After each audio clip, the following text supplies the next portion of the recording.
This is the Sexy Dash, the world's smartest and most customizable instrument cluster for the Tesla Model 3 and Y. And in this video I will do a full unboxing, guide you through the installation process and show you how to set it up for different use cases. Let's dive in. This is how the Sexy Dash bundle box looks for every variant of the Tesla Model 3 and Y lineup. The only difference is the type of cable included based on your car, but more on that later. As soon as you open the box, you will see the beautiful 9.6-inch QLED display in its full glory. We decided to pick this shape because of its curves and because it matches Tesla's original central screen aesthetics. If you look closely, you will notice there is a film on top of the display. This is our custom-built privacy filter designed to remove unwanted glare that would otherwise be reflected on your windshield. It also serves as a protective layer against potential scratches. On the back, the Sexy Dash has a metal plate that attaches to the magnet inside the stand, which you will use during the installation process. This plate sits in a special indentation designed to provide extra stability to the unit and helping it withstand bumps while driving. Underneath, you will find a USB-C port to power the dash as well as an SD card port. At this moment, this slot is not in use, but we placed it there in case we ever release a larger update that would take too long to install over the air. Now, let's move the display aside and see what else is inside the box. If you purchase the Sexy Dash bundle, it comes with the commander unit, which is the brain behind all of our products. It is installed at the front OBD port of your car, but more on that shortly. Please note that the dash doesn't work with the Gen 1 commander, which is a product we made over 4 years ago. As you can see, the one that comes with the dash is all black and triangular in shape. The dash will also not work with any commander installed at the OBD ports located inside the central console. Those ports do not provide the necessary data that the dash needs to be fully functional. The commander that controls the dash also offers additional benefits that enhance your driving experience. These include muting your car's intelligent speed assist warning sound, disabling the emergency lane departure feature, creating a passenger easy entry profile, and many other useful automations. If you already own a Gen 2 commander, you can purchase the Sexy Dash as a standalone product for a much lower price. Just visit the shop section on enhauto.com. To power the commander, you will need the provided OBD cable in the box, which differs depending on your Tesla model. Even though the Juniper cable looks similar to the one for the Model 3 and Y build between 21 and 25, they are not the same. Please make sure to select the correct variant for your vehicle when placing your order. If you ever decide to change your car, for example, from a legacy Model Y to a Juniper Model Y, you don't need to buy a completely new Sexy Dash.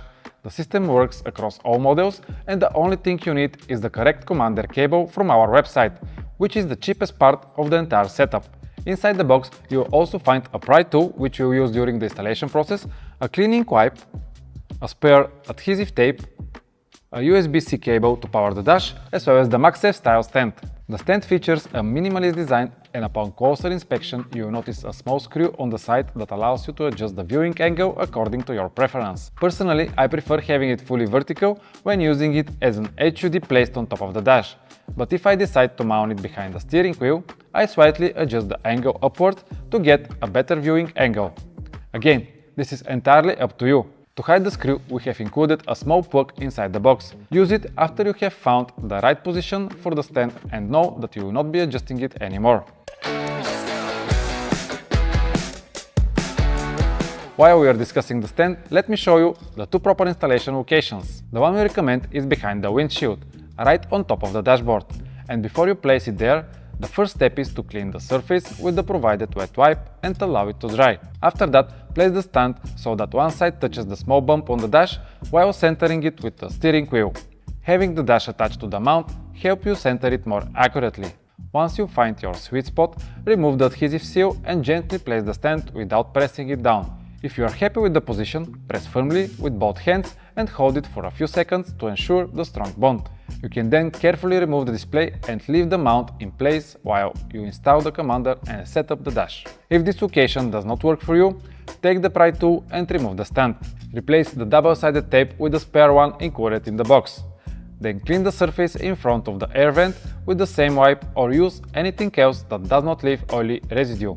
Let it dry, position the stand so that it's centered in your viewing angle, press firmly, and then proceed to installing the commander. As mentioned earlier, the S3XY Dash bundle box includes a commander and a connecting cable that needs to be plugged into one of the diagnostic ports of your car. I will be showing you how to install it in every available model, so feel free to choose the right timestamp based on your variant. All Tesla Model 3 and Y vehicles built after 2020, including the Highland and the Juniper models, have their ports located at the front right A-pillar regardless of whether the car is left-hand or right-hand drive. The entire process is extremely simple.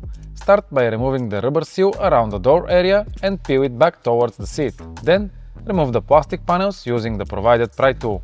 Do not worry about breaking anything. Most Tesla interior panels are held in place by clips that are easy to remove and reinstall. Take your time and remember that it looks much harder than it actually is. Once the right side panel is removed, you will find two types of ports.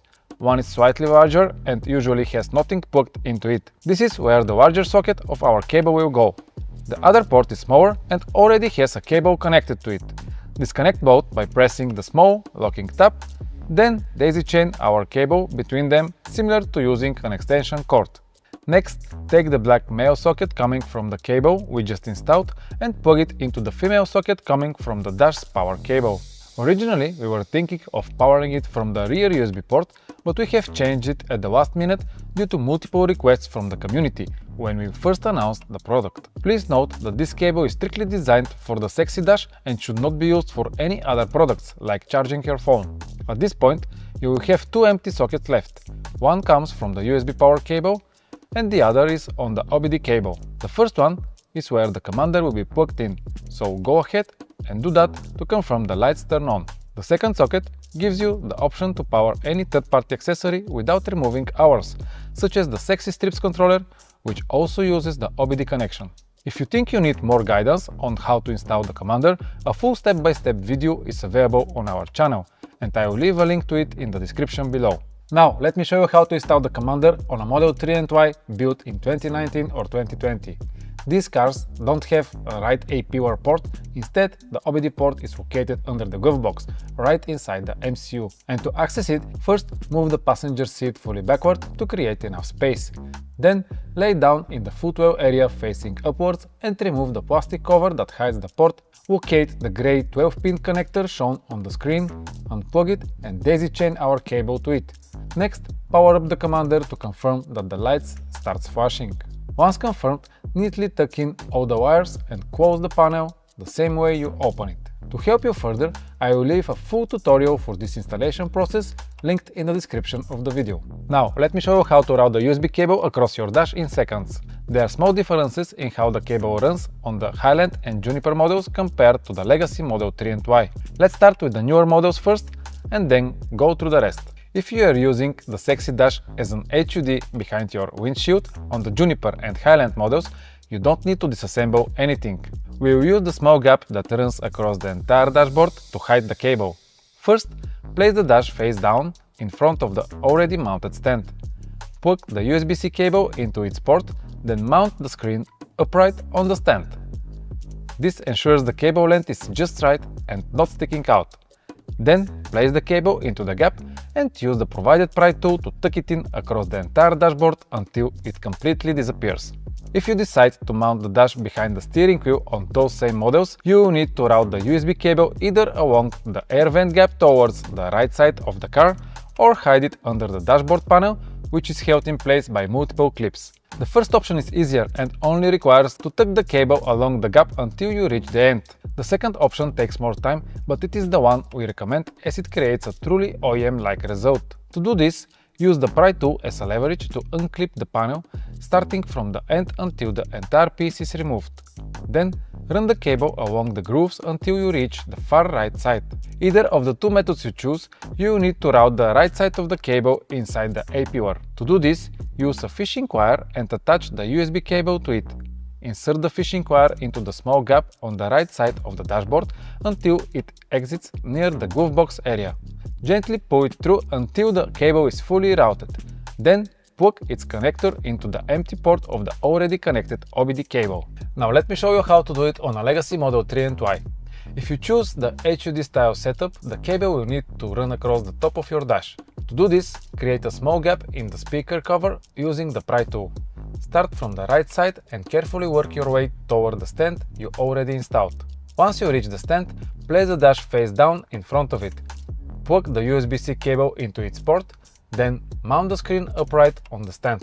After that, tuck the USB cable into the gap you created until you reach the far right side and press the speaker cover back in place until it clicks. If you decide to mount the dash behind the steering wheel on all legacy Model 3 and Y vehicles, routing the USB cable requires removing the entire front dashboard panel, which is actually very easy to do. On most models, this can be done by gently unclipping the panel using the provided pry tool. However, on some models built after 2023, you may need to remove one screw on each side of the dashboard using a screwdriver before you begin taking it off. Once the panel is removed, run the cable across the entire length of the dashboard, leaving only a short section exposed near the steering wheel. This will be enough to power the sexy dash later. Then, route the cable inside the right A pillar and plug it into the OBD cable that was installed earlier. After these steps are completed, reinstall the dashboard panel the same way you removed it. Make sure all clips are aligned before snapping it back into place. Plug the remaining USB cable into the sexy dash and mount it on the stand. If the cable appears too long, gently pull it from the right side until it's completely hidden. Finally, reassemble the entire right A pillar panel by starting with the L-shaped piece and its clip, then the side glove box cover, and lastly the rubber seal. The end result is an OEM-looking instrument cluster positioned neatly behind your steering wheel. Now, let's connect the Commander to the Sexy app if you have not already done so. Go to the Commander section, search for a unit, and press Connect. If a prompt appears, confirm the connection by double pressing the right scroll wheel button on your steering wheel. Then, check for any pending updates and install them without closing the app. Now, let's proceed with the dash. To make things easier, you can grab it with your hands and plug additional USB-C cable to power it on instead of reaching through the dash while setting it up. Get your phone and repeat the same process to connect it and install the latest software updates. All feature updates will be delivered through the Sexy app, so make sure you are subscribed to our newsletter as we send updates videos by email. The next step is pairing the dash with your Commander. Depending on the software version your dash shipped with, you will either see a prompt directly on the dash to connect to the Commander or a prompt to continue the setup in the Sexy app. Just make sure to follow the on-screen steps. It should be pretty straightforward. If the dash and the Commander don't connect to each other on the first try, make sure your Commander is up to date with the latest firmware and try again. If that still doesn't help, a factory reset of the Commander usually fixes it. The final step is pairing the Commander with Tesla's official Bluetooth API. Press Pair with the car inside Commander's tab and follow the on-screen instructions. Make sure your Tesla keycard is available, that there is only one or maximum 2 connected keys at this moment, and that there are fewer than 17 paired keys overall listed in your lock screen, otherwise the process might fail. Now you're ready to start setting up your Sexy dash. At this early stage of the dash, there are 3 categories of widgets that you can choose from. The first category is Actions. These give you access to dozens of features such as region control, seat positioning, and more. Actions can be executed via the touchscreen or by using the right scroll wheel when you are not on autopilot. Scroll up or down to change the focus, then press right to execute the selected action. When an action is triggered, a small line at the bottom of the widget will change color to indicate a state change. All action widgets have this line, while stat widgets do not. Stat widgets are purely informative and can display information such as battery and motor temperatures, remaining battery capacity, and battery degradation. We have big plans for this category, including deeper BMS statistics and more advanced visualizations. The last section you can choose from is our special widgets. They are typically more complex in nature, providing deeper customization options like our gauges, alongside features like CarPlay and Android Auto, which requires an additional pairing to your phone. To do so, start from the Bluetooth settings on your phone and find the device called Sexy Dash, which has the special bar icon at the front. Select it and proceed with the pairing steps on your phone. When you reach the Connect to CarPlay pop-up, press Connect and in a second you should see the CarPlay content on the Sexy Dash. For Android Auto users, the process is similar to the one I have just shown you. Now, after you have successfully paired it with your phone, you can select one of the 5 available CarPlay or Android Auto widget sizes, ranging from 2x2 to a full screen layout. Please note that for this feature to work, your phone must be present and its Wi-Fi settings must be enabled at all times so the dash can receive data. Most widgets support 3 layout styles. They can take one square from the grid displaying a short name of the feature along with its value and unit, or 2x1 vertical or horizontal layout that also adds a dynamic bar. When editing a widget, you may see a message stating that there is not enough room on the screen. This means you need to rearrange the widgets by deleting nearby ones or moving them around. A future over-the-air update will allow full drag-and-drop rearrangement. Lastly, you can edit the page on your home screen by pressing the widgets icon in the top right corner and then selecting Page Edit button on the left. Here you can customize the number of pages, duplicate or delete them, select units, and choose which stats appear at the bottom corners. You can also create automations that switch pages automatically based on conditions like autopilot activation or acceleration mode changes. If you prefer manual control, you can switch the pages by flicking the right scroll wheel up or down when not on autopilot. You can create up to 8 pages. Well guys, there you have it. This covers the most essential parts of the Sexy Dash. It's already in mass production and the first batch is expected to arrive by mid-February. Shipping the first 5,000 orders will begin shortly after. If you placed your order between November 14th and November 26th, expect an email around that time. Second batch orders placed between November 27th and January 31st will follow shortly after. Thank you for watching and I will see you in the next one. Bye!